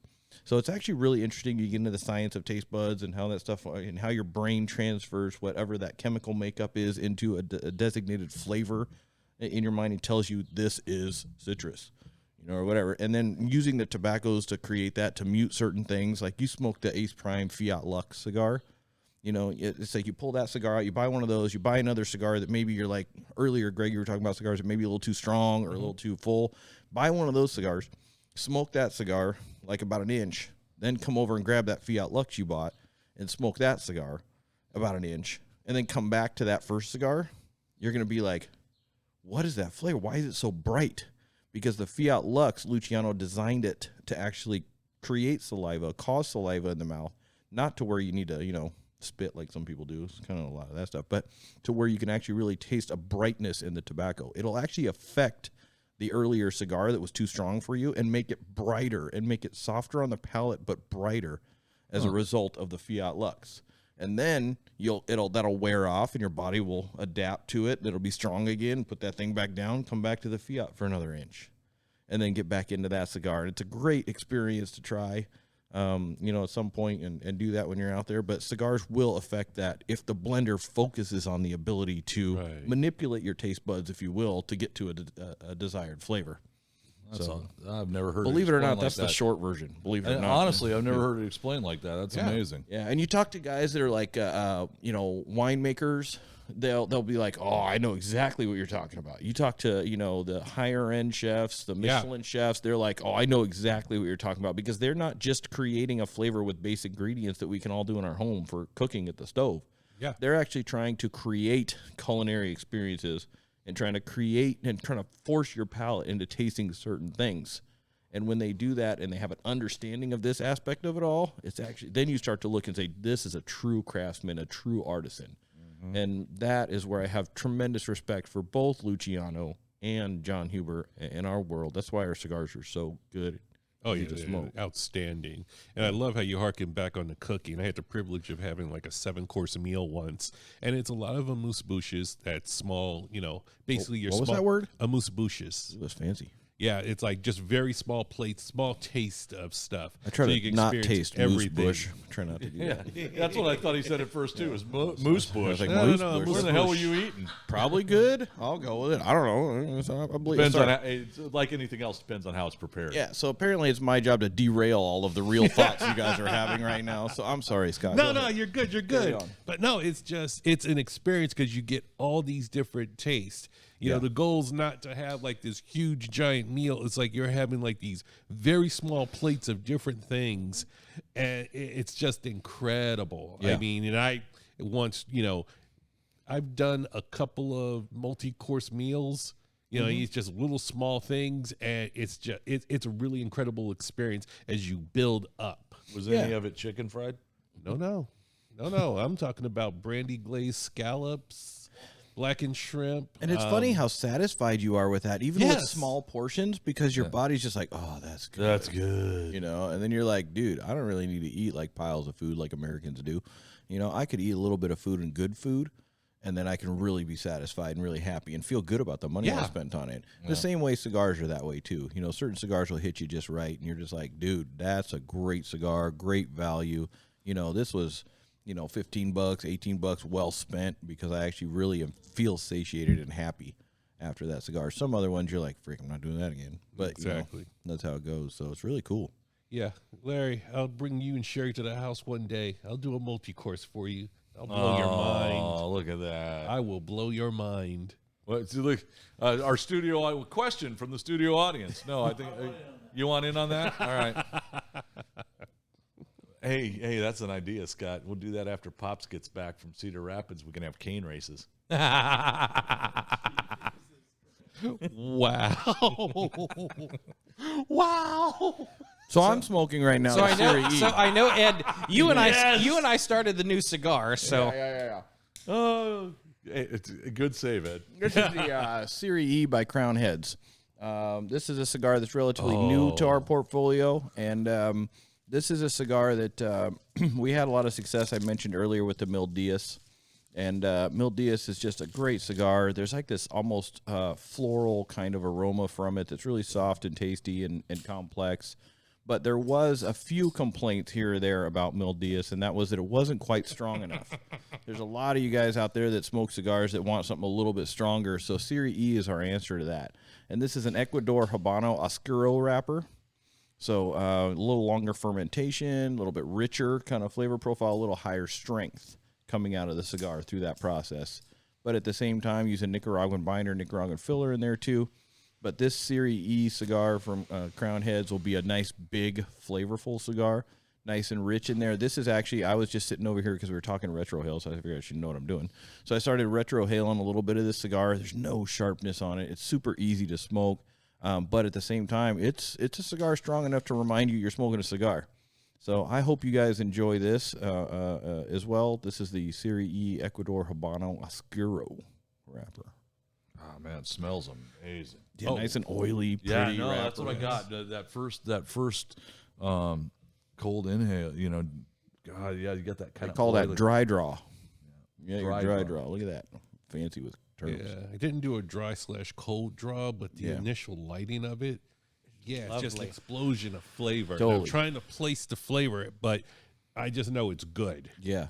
There's a uniqueness to a lot of our cigars just because, again, you know, Luciano in the blending process and John Huber in the blending process are focusing on multiple aspects, not just these ingredients will be good together, but how's your body going to perceive these flavors and how's your mind going to perceive that. So you're going to get a balanced smoothness out of the cigars, and you're going to be like, wow, what is that flavor? Oh, that's different. And, and we smoke a lot of cigars, and to have something a little different once in a while is really cool. And so unique tobaccos, the tobaccos are grown in Tabacalera Pichardo, so he's got control over that entire process to be able to create it, and then just his craftsmanship of being able to cure the tobacco and everything like that, it comes out a lot in the cigar. The best I can describe this, I can't pin down the flavor, but I can pin down savory.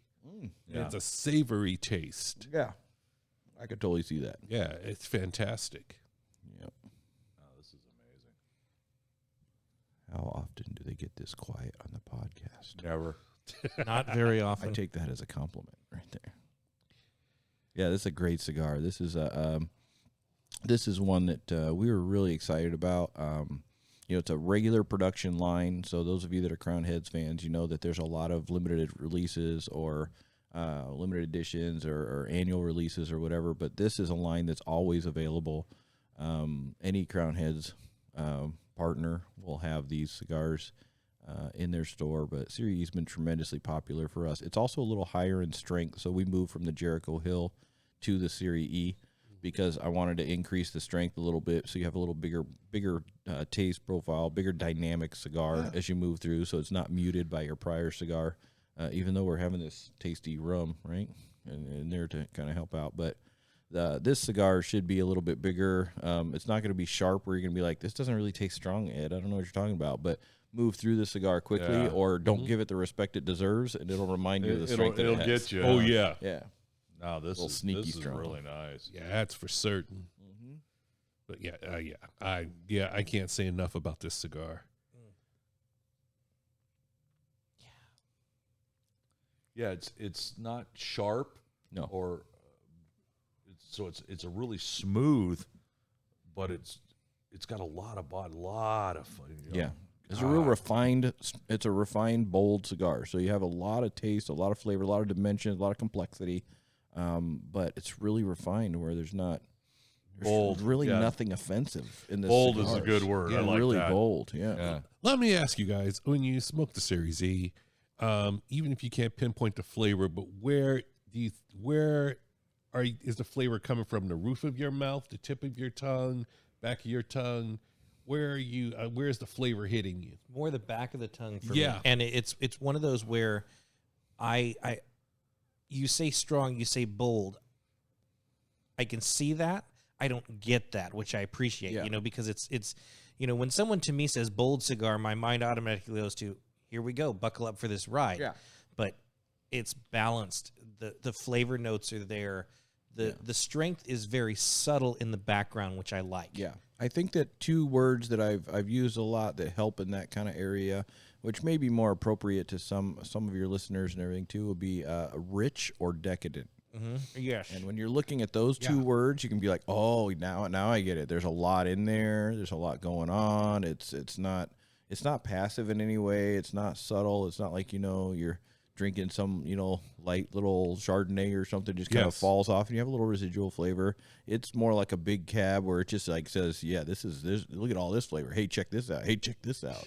Yeah, I'd equate this to, now this flavor profile is not in this cigar, so don't mistake that, but a really well-made chocolate cake. Yeah. You get that rich decadence to it, and you see the different flavor notes, and it's Same way, in a different way from sweet, you're getting into like the really nice marbled dry aged Wagyu steak. Where you got this, there's lots of fat content in there because I guess they're all tenderized and massaged or whatever as calves or whatever. I don't know, but you have a lot of those nuances that are in there, and it becomes just rich where you don't need a 16-ounce steak. You have 4 ounces of that thing. You're like, dude, I feel good. To get to your point earlier, Scott, talking about that, where it's like, dude, you can have a little bit of something, but if it's really good, you feel really satisfied. Yes. And that's the Serie E.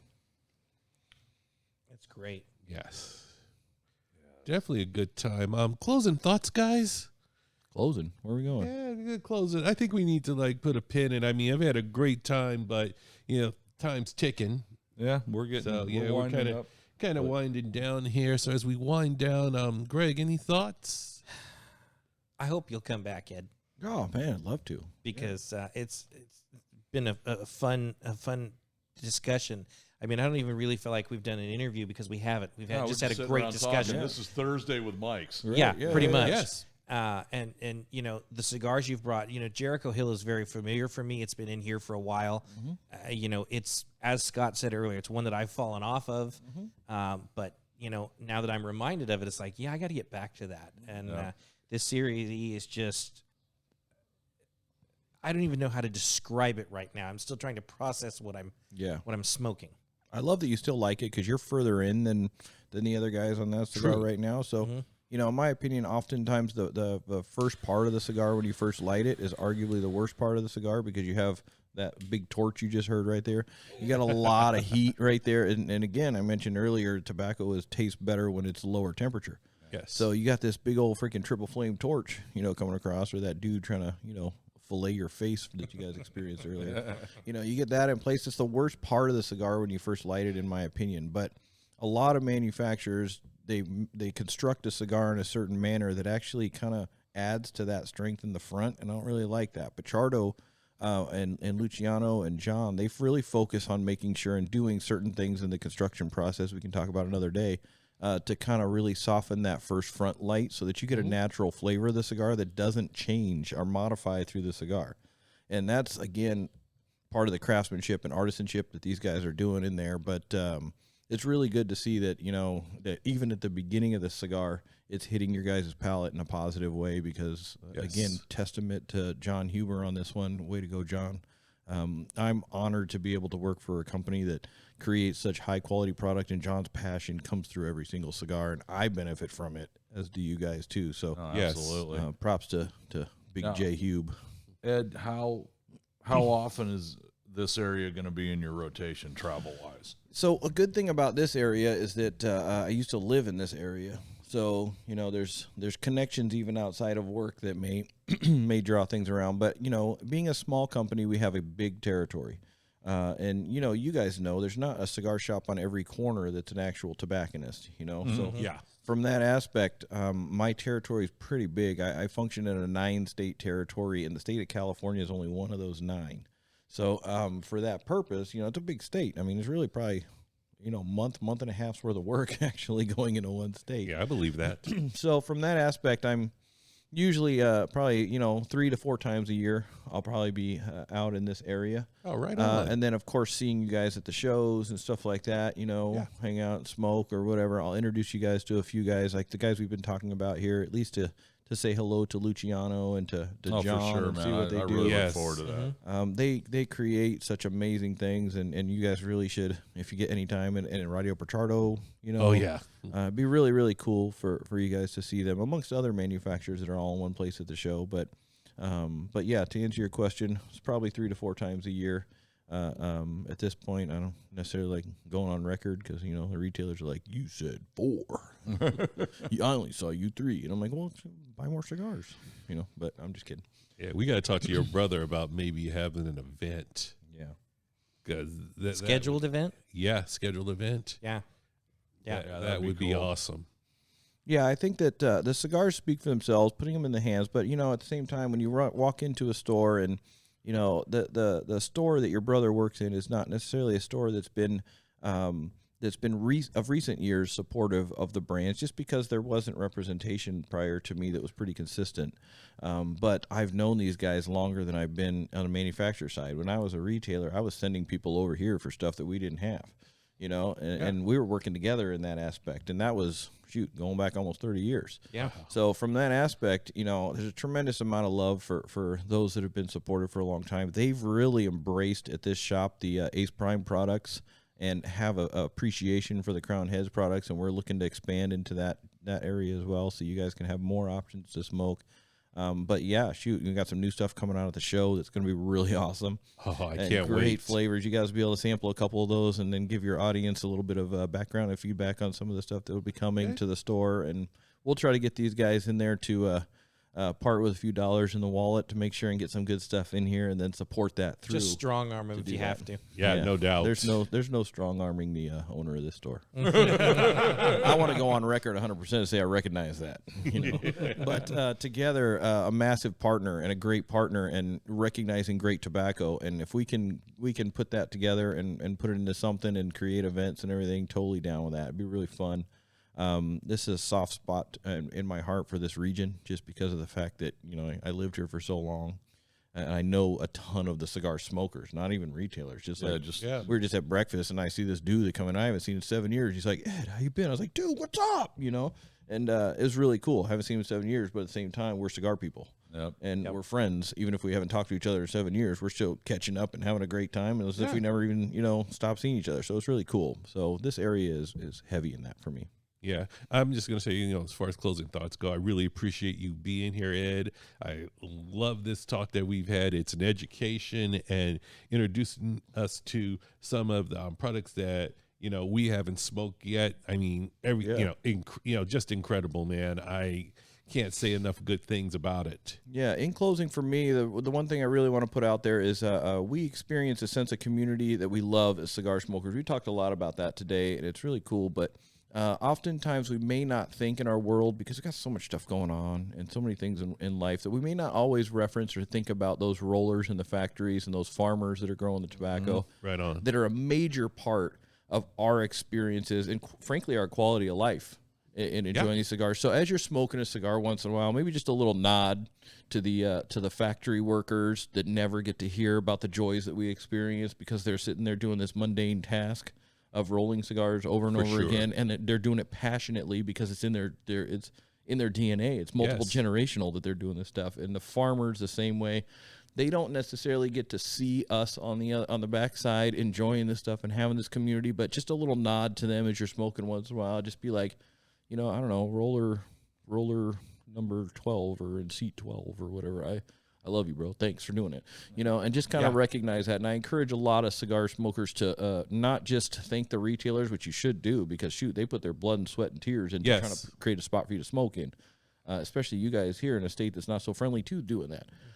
But there's people behind the scenes that make it to where we can enjoy this lifestyle, and that's rollers and farmers and blenders. So thanks to all those guys in the factory. Absolutely. Right on. Well, I mean, for this episode, I can't say the cigars to the nub because I'm still enjoying it, but the scotch glass is empty, or actually, in this case, the rum glass is empty. So I think it's about that time. I want to thank our audience out there. I want to thank Ed for being on the show, our audience of one. And on behalf of Greg and Larry and myself, thank you for listening. Check us out at LumaCigarCartel.com. Like and share us on Facebook. Follow us on Instagram. Don't be a stranger. Let us know you're out there. I'm Scott Robinson, and on behalf of all of us here at Beyond the Humidor, we look forward to chatting with you on a future episode. But until then, as I always say, good smoke, good drink, and good life. Stay healthy.